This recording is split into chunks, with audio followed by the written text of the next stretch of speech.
Strange how many things trigger memories. I just read an article about a rape victim who can't sleep without a light. I've never ever been able to sleep without a light. I still sleep with a light.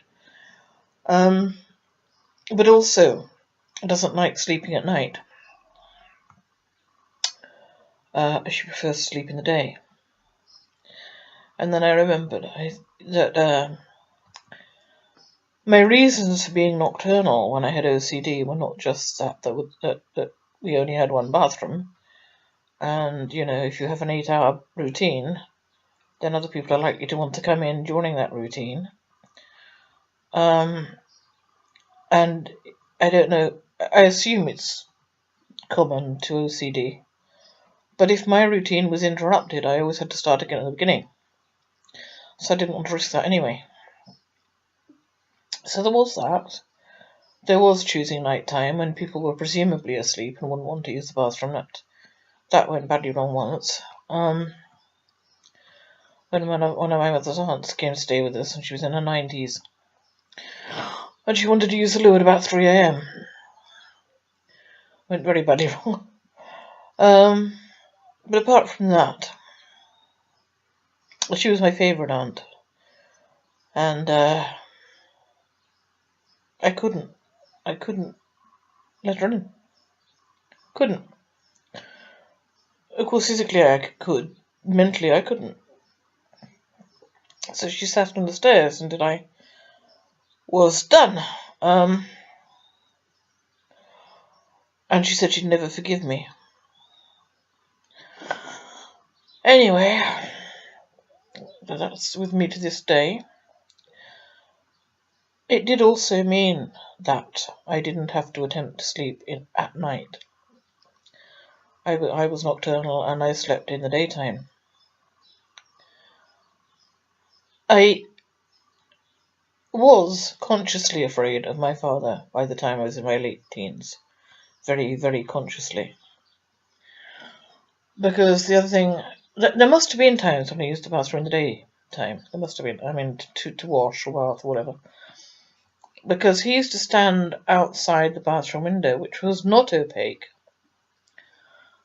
It was just normal glass, and it had a very thin curtain over it. You could see through the curtain easily. And it was strange because there was a slope outside the bathroom window, and he would stand there smoking his pipe every time I was in the bathroom. He also used to follow me all over the house. Quite literally, from room to room. Whatever room I would go into, he would follow me into it with his pipe. And the pipe gave me asthma attacks. I'm amazed no one noticed. If I was in the kitchen, he'd follow me into the sitting room. If I was in the sitting room, he'd follow me upstairs to the bathroom. If I was in the bathroom, he'd follow me upstairs to the bedroom. He'd walk in when I was dressing. He'd comment about my breasts.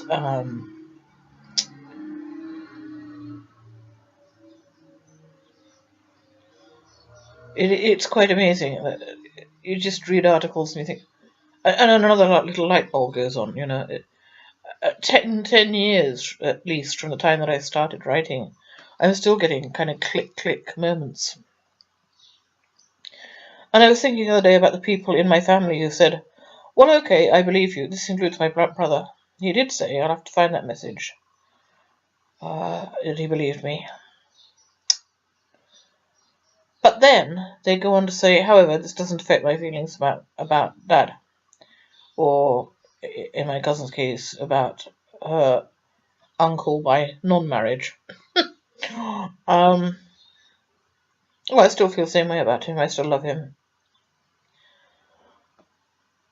That kind of negates their belief. It means their belief doesn't count for anything because they are still on the side of the perpetrator. They are still with him, not with me. They've chosen their side, and that is his side, and it's not worth anything to me. And imagine going up to your friends or family members and saying, so-and-so raped me. If it was a stranger, you might have more of a chance of getting support. You wouldn't expect them to say, well, even if they're devout Christians, I suppose. I remember the vicarage rape case where the father said that he forgave the perpetrator. And I thought it's not his business to forgive the perpetrator. Even way, way back then, this is many years ago, decades. It's none of his business to forgive the perpetrator for what he did to his daughter. That's her business. Only she can forgive him for raping her. It's not up to the father to forgive him. Only for what was done to him, not for what was done to her. It's a complete and utter negation, and it's worthless. And I'm reminded again of my brother coming on my timeline and saying, "Other people get over these things. You're selfish. Other people get over these things." Well, do they? I don't think they do. Especially not if it's incestuous rape. So actually, part of what I want to say here is, apart from the ongoing effects of, I can still very easily become nocturnal and afraid to go to bed very, very easily.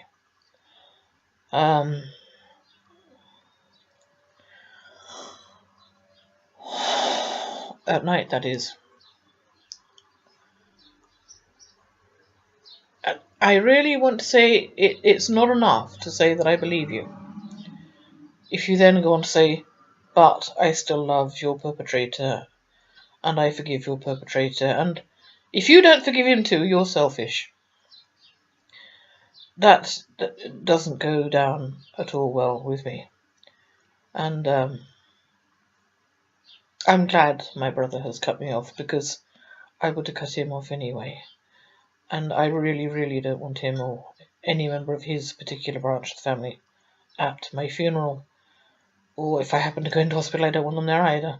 But I don't think he'd bother, to be honest.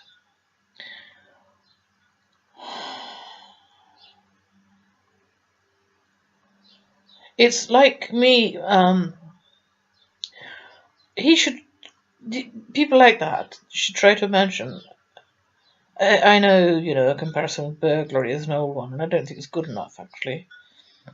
But somebody comes up to you, and a relative of yours comes to you and says, my ex-husband broke into the house last night and trashed it. And you say to your relative, oh, well, I believe you, and actually, I haven't even had I'm sorry it happened, I don't think. But I forgive that burglar. I forgive him. And I still love him. Imagine.